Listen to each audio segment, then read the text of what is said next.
There's a trend in the current UX and product design job market that almost all openings are for senior level roles. This is a brutal fact, but no one hires a generalist junior designer. And another harsh reality is that most designers fail to stand out because they're all using the same generic portfolio that are handed to them from their bootcamp or their university program that they're graduating from. And as a result, the portfolio is just identical to thousands of other applicants. To make things even tougher, hiring managers are overwhelmed by the number of applications that they're receiving, and they're just looking for one thing: a portfolio that immediately proves that you're the right fit for them. UX design has been in the job market for several years. Right now, as the field evolves and develops, so as the expectations of the hiring managers. Back in 2019 or 2020, the time I started my own UX design journey, you might land a job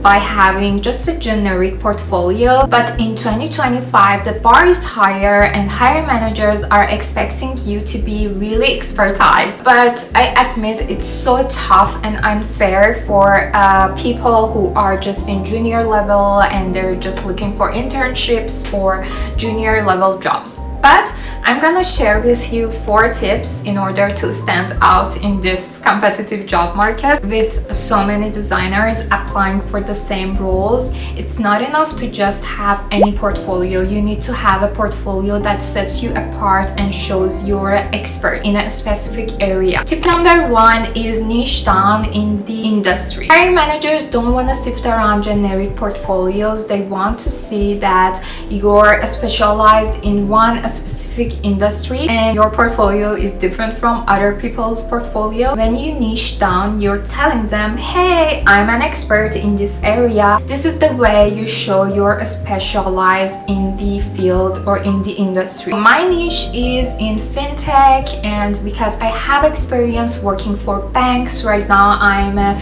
senior UX designer at Simply Financial, and I'm planning to stay in this industry because I like solving problems around transparency and trust. I want to stay in this niche because I see regular job posting for this, and it is a recession-proof field of work. When you're looking to niche down, you need to consider these 2 factors, except being passionate about it. You need to consider that there's job security and also there's like demand for it. So you see regular job postings, for example, on LinkedIn for this job. Tip number 2 is that you need to niche down in the process. My expertise is in visual design and design system. I'm really interested in working in this area, like in UI design specifically. And in my portfolio projects, I'm mostly elaborating on the visual design side of the project and side of the design system.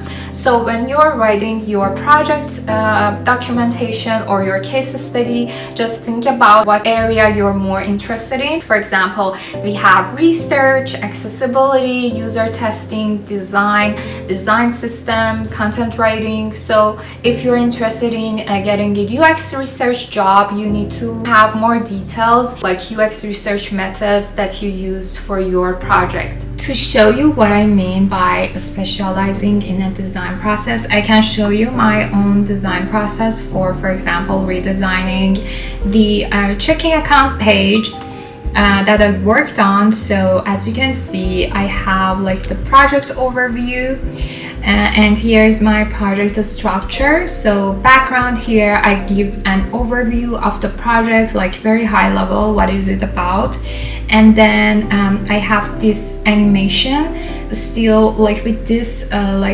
prototype at the first place of my project. I show I'm expert in like creating interaction design, in creating visual design, creating prototypes. And then I start with the problem. Again, you can see a visual asset here that is like showing the animation with an animation, and then the solution, like how did I solve the problem for the project. Again, you can see the visual. And then also noticed how my backgrounds are all light gray, so be consistent in terms of using your visuals. And then the process. So here I'm starting the process. This is the important part for me because I want to show my specialty in like visual design. So I have the wireframes and the information architecture very like in a minimal way. Because I want to start with visual design. So you can see I have all of the shots of the visual design in the responsive way, and try to be simple and short, so have your process in a short way, because recruiters only spend 10 seconds on your portfolio. The next project is design system. Again, I'm showing my specialty. I'm not gonna go over this. I'm gonna link my portfolio so that you can go over by yourself and see like how did I structure my portfolio projects. And this is another one. This is again my visual design project. This is for modernizing the look and feel of the banking app, and all of my projects are in FinTech. And as you can see, I have before and after images, which is really helpful for hire managers. Again, the like before and after, and both of them are in like prototype version. So add your prototype, and here is the full UID, the user interaction document, to just visualize what's the functionality of each section. And then again, very high level, but I show my expertise in that specific area. Again, another prototype here, and this is the user testing. This here I show how I collaborated with the UX researchers in order to create the like testing materials for them to test, and using different icons, and after that showing the results of implementing my designs so that I can show my value. And yeah, again, as you can see, it was all about visual design. Tip number 3 is to have a consistent project structure. Each project in your portfolio needs to follow a clear and consistent project structure. For example, for me, it is problem, solution, design process, challenges, user testing, business impact. I have lots of videos around writing case studies and the project structure, so I linked all of them here below in the description, so you can check them out. And don't forget to subscribe for more UX design videos. For your problem, what you're trying to solve, for your solution, how did you think about having the solution, and what was your design process? If you niche down, show your specialty in this specific area in the design process. For example, research, wireframing, prototyping, user testing. The results is also very important, so always tie your work with the business impact and user engagement. For example, how was the conversion rates, how was the user engagement, or how many clicks. Always use numbers and just show your value in the projects. The first thing you'll notice in my portfolio is that my case studies are designed to show that I solve problems around real-world problems for FinTech users. Which brings me to tip number 4, that is stay relevant to real-world problems. For example, in FinTech, companies usually want to redesign their platform or add a new feature. So my design is addressing on these kind of issues that are relevant to the banking niche, and I highlight those challenges in my case studies. Also, it's nice to have like concept projects around AI. The tech industry is evolving so fast with AI-powered products right now. FinTech industry is constantly developing with blockchain and AI and gamified products. So it's nice to have a concept project around like AI that can show you're up to date with the trends. For example, I'm thinking to add a concept project to my portfolio that uses AI for budgeting app.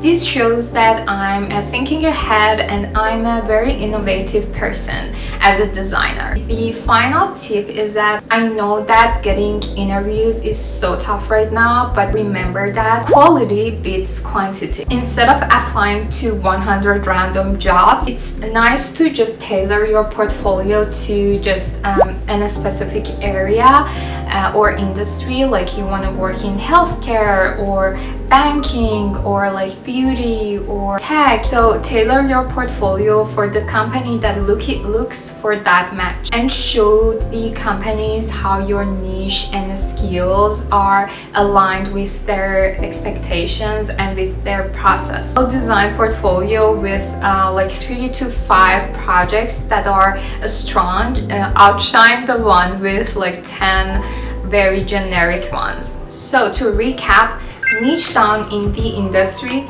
niche down in the process, stay relevant to real world problems, and have a clear storytelling with well-structured case studies for your portfolios. If you found this video helpful, give it a like, and don't forget to subscribe to my channel for more product design and UX design tips. I'm based in Toronto, and if you want to follow me on Instagram and subscribe to my newsletter to just stay tuned with my life and my a journey as a product designer. I'm currently applying to some UX design jobs at the moment, and I know it's tough, guys, but yeah, we're doing our best. Thank you so much for watching this video. Until the next time, bye.